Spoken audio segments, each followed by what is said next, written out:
I'm sitting in this bed in the studio apartment and I just became a millionaire. His claim to fame is that he went all in on a meme-based cryptocurrency called Dogecoin, and in 69 days, he went from a struggling music producer to a millionaire. I think Bitcoin is probably a good thing. So I think it's primarily going to be a means of doing illegal transactions. That's not necessarily entirely bad, because some things shouldn't be illegal. I don't own any Bitcoin. Why would you buy a house when you can buy Bitcoin instead? Bitcoin, Ethereum, Dogecoin, all born from nothing into a market worth trillions. It started as a small experiment in 2009. A mysterious and anonymous figure who went by the name Satoshi Nakamoto introduced Bitcoin, the world's first cryptocurrency, which in a decade has transformed into a $1 trillion market. What even is Bitcoin? What is crypto? Is it all even still relevant? To answer the last question, yes, it definitely is still relevant. In only the last month, Bitcoin has increased to almost $90,000, or a 36% increase in the last month. So let's talk crypto. Cryptocurrency is a virtual currency that relies on a technology called blockchain. Blockchain acts as a spreadsheet that records all transactions. These transactions are called blocks and are linked together like a chain to create a tamper-proof history of every transaction. But this blockchain is not stored by only one entity like a bank, but on computers all over the world, meaning that no one entity or body controls it. In order to ensure legitimacy of all transactions, when a transaction is made, multiple computers keep track of and confirm transactions. Crypto uses cryptographic encryption, which is a complex mathematical algorithm that ensures that there is no counterfeit or double spend in cryptocurrency. It also makes sure that no transactions are faked. In simpler terms, a currency that is secure and not reliant on the government. But where does crypto come from? Did Satoshi start off with all the Bitcoin and distribute it?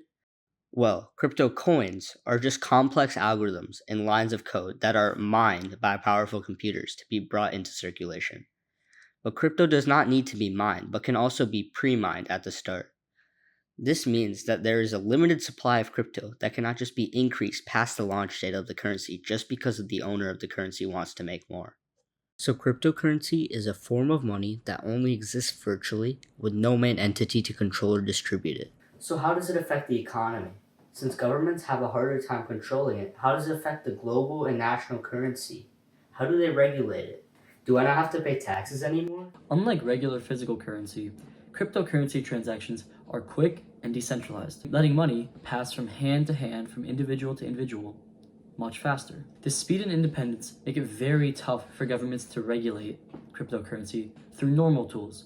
So, countries have come up with different ways to manage this problem. Some, like China, have gradually imposed stricter crypto regulations, and starting with blanket ban on ICOs, which ICOs are ways to raise money for cryptocurrency-based services. This was leading up to a massive mining crackdown in 2021. This was a huge problem for China, as they were 75% of the world's mining capacity in 2010. Now, because of this, they went down to just 21% of the world's mining capacity in 2021. This was a huge problem, as it decreased the supply of these coins, and it drove up the cost for miners elsewhere. Other countries, like Nepal, have taken more extreme measures, such as forcing internet providers to block crypto-related websites and making all crypto transactions illegal. However, these bans and restrictions aren't always enough. In places like Nigeria, instead of shutting things down, restrictions pushed people towards decentralized exchanges and peer-to-peer platforms. So, instead of going through a central bank, like how they probably imagined in Nigeria, they would have to go from person to person trading these coins, which they can go around the bank. And that's a big problem. Meanwhile, countries like the US have focused on enforcing anti-money laundering, AML, and sanction laws, as seen with the $4.4 billion settlement with Binance in 2023. But despite these efforts, decentralized platforms remain a loophole. Without a governing authority or strict AML protocols, these platforms complicate the fight against illegal activities, showing off how difficult it is to regulate a fast-evolving and borderless industry. Why even ban crypto? Why not just regulate it? Well, A very common concern of these governments is the lack of consumer protection because of its decentralization and the anonymity involved with these transactions. These transactions are away from any type of government, so they're not regulated by some governing force, as well as rampant financial fraud, since it is the best way for criminals to save their money.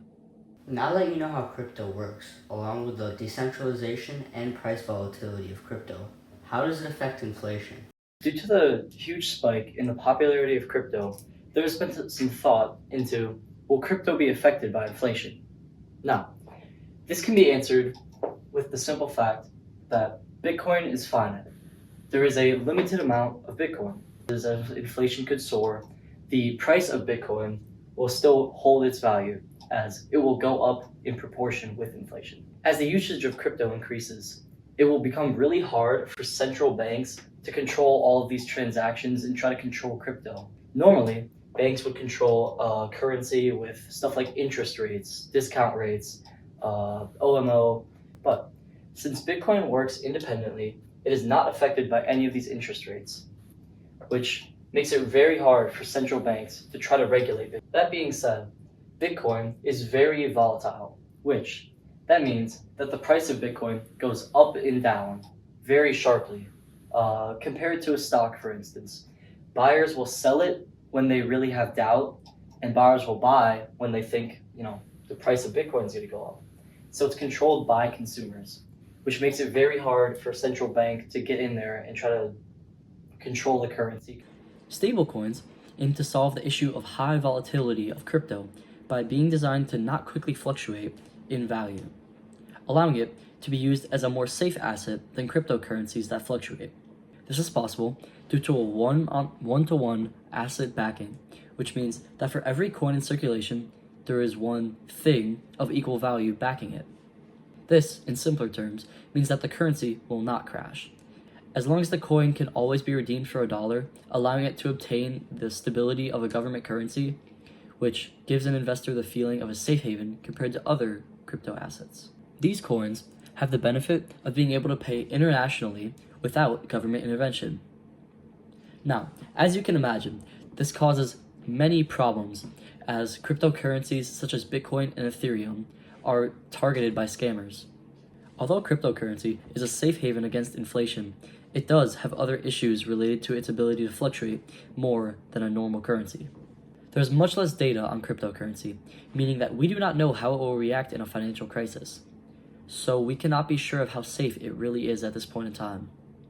Countries have adopted different forms of taxing cryptocurrencies, each with different levels of enforcement. In the US, for example, the IRS tracks the crypto transactions using tools like chain analysis, which links blockchain activities to specific individuals.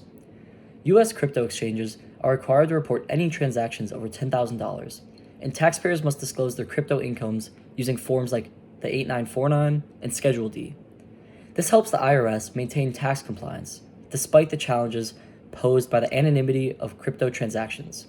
Other nations, such as the UK and Canada, also have strict regulations for reporting and taxing crypto. Investors often turn to tax software like TokenTax to simplify the process.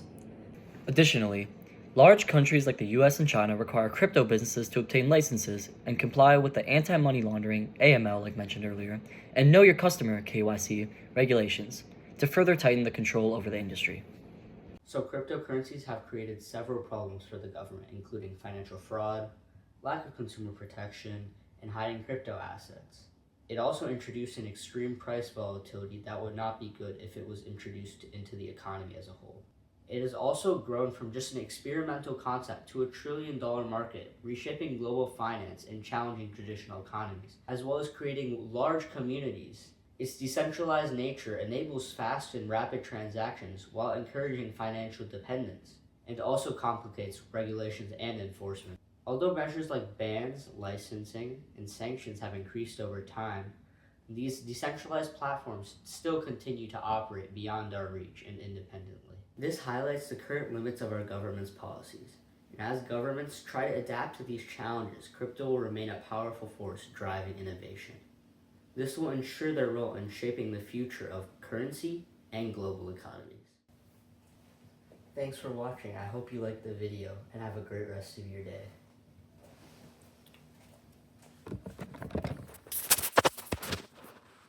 Dang, it's already 3 o'clock.